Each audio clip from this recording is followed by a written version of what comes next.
Préparez-vous à une immersion au-delà du temps. Si vous êtes ici, ce n'est pas un hasard. Une question brûle en chaque conscience. Que se passe-t-il vraiment lorsque le cœur s'arrête? Oubliez les mythes. Nous allons décortiquer, avec une précision clinique et spirituelle, l'événement le plus radical de l'existence, le passage au taux zéro. Dans les prochaines minutes, vous découvrirez pourquoi l'au-delà n'est pas une destination, mais une révélation instantanée, comment le jugement est en réalité une clarté totale de l'âme, et surtout, quel est le seul vecteur qui traverse le voile. Ceci est un rapport sur la vérité inédite de l'éternité. Pour garantir votre place dans cette quête de la connaissance, cliquez immédiatement sur j'aime pour marquer ce moment d'éveil et abonnez-vous pour ne jamais perdre le fil de cette vérité. Accrochez-vous, car le voyage commence là où la vie s'arrête. Le déclenchement de la clarté et la dissolution du temps illusoire. La transition entre la cessation de la fonction biologique et l'entrée dans le continuum éternel est marquée par l'émergence d'un silence absolu, un palier de fréquence non répertorié par les capteurs et systèmes terrestres. Ce silence n'est pas synonyme de vide ou de néant, mais constitue l'état primaire et initial de la vérité. Lorsque le faisceau de conscience se désengage de l'organisme physique, toute l'infrastructure sonore du plan matériel s'évanouit sans préavis. Le tic-tac mesuré de l'horloge, le bourdonnement persistant de l'électricité, la friction même de la respiration disparaissent. Il ne subsiste alors qu'une conscience dégagée, dont l'acuité et la profondeur surpassent toute perception humaine antérieure. L'entité a définitivement franchi le filtre de l'illusion corporelle. Elle n'est plus une entité spirituelle temporairement encapsulée, mais une unité d'énergie souveraine dépouillée de son masque organique. Le premier impact perceptif à frapper la conscience n'est ni la douleur ni le choc, mais une clarté opérationnelle sidérante. Instantanément, toutes les constructions élaborées de l'existence terrestre, les échafaudages de l'identité, les préoccupations d'image, le statut social, la valeur des possessions matérielles s'effondrent en une fraction de seconde de compréhension divine. Ces préoccupations apparaissent pour ce qu'elles ont toujours été. Des artefacts de distraction, séduisants et puissants, mais radicalement vides de toute signification éternelle. La vie précédemment vécue est exposée comme une séquence préparatoire limitée, une introduction fragile et temporaire à un continuum dimensionnel, s'étendant bien au-delà des limites de l'imagination. L'entité réalise avec une froide précision qu'elle n'est plus assujettie au corps. Elle observe la zone d'impact, les entités endeuillées et le personnel affairé. Le corps abandonné, autrefois le centre de son univers, n'est plus qu'un résidu organique inerte, un vêtement jeté. Lorsque la conscience tente d'interagir par la parole ou le toucher, l'absence de toute résistance physique confirme la séparation définitive. Ce n'est pas la terreur de la douleur qui submerge l'être, mais la compréhension inéluctable de sa propre nature. Une révélation axiomatique s'imprime, l'entité est fondamentalement éternelle.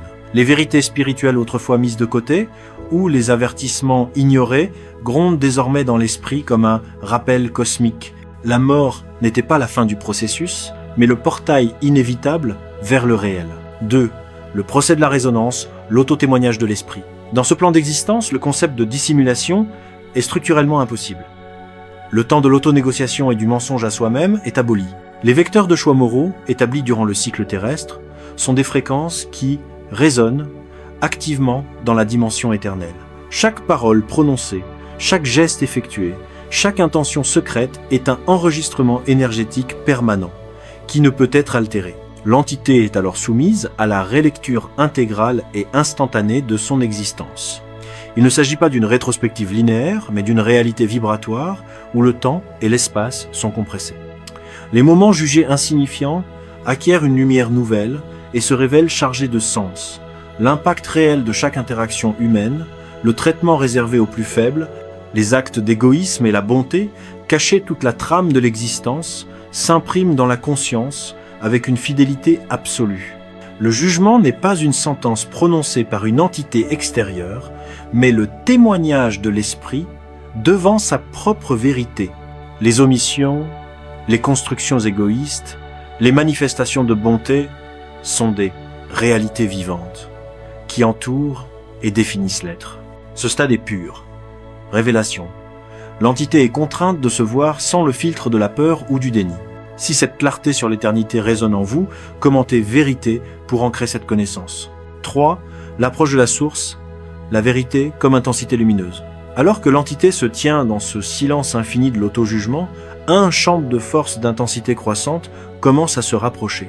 Cette manifestation dépasse toute notion de forme ou de silhouette. C'est une présence de pureté absolue, une lumière qui n'est pas comparable à l'énergie solaire. Elle ne fait qu'illuminer, elle transperce et révèle, exposant chaque mensonge, chaque masque. L'entité ne peut s'y soustraire car la source n'a pas besoin de chercher, elle sait tout, elle a toujours maintenu la connaissance intégrale. L'âme est submergée, non par la terreur primitive du châtiment, mais par la conscience aiguë et douloureuse de faire face à une puissance sacrée infinie. L'arrogance passée apparaît comme une fragilité illusoire. L'entité créatrice, jadis reléguée au second plan par le tumulte de la vie, est désormais la seule et unique réalité opérationnelle. Le temps, en tant que concept linéaire, n'existe plus. L'entité est désormais suspendue entre son cycle terminé et son devenir. Une vérité fondamentale s'installe, un axiome que toutes les sagesses ont tenté de graver dans la conscience humaine. L'existence terrestre n'était pas une lutte pour la survie. C'était un processus d'abandon. La valeur n'était pas dans la quantité de ce qui était bâti, mais dans la qualité de ce qui était devenu. Chaque opportunité de compassion, de pardon, de service représentait une extension de la main de la source. Désormais, l'extension est rétractée. C'est le moment de l'exposition totale. IV. La filtration éternelle, conséquence de l'alignement vibratoire. Paradoxalement, la lumière, la présence divine, n'opère pas comme une force destructrice. Elle enveloppe l'entité, les séquences des échecs, des regrets, des souffrances vécues ressurgissent. Mais au lieu de l'anéantissement, un concept transcendant émerge, la grâce. L'entité saisit que la source n'est pas affligée par sa fin biologique, mais par le sous-usage et la dénaturation de la vie qui lui avait été offerte. Les fréquences de rappel silencieuses, les avertissements dans les interactions, les nuits d'agitation de l'âme, tout est exposé.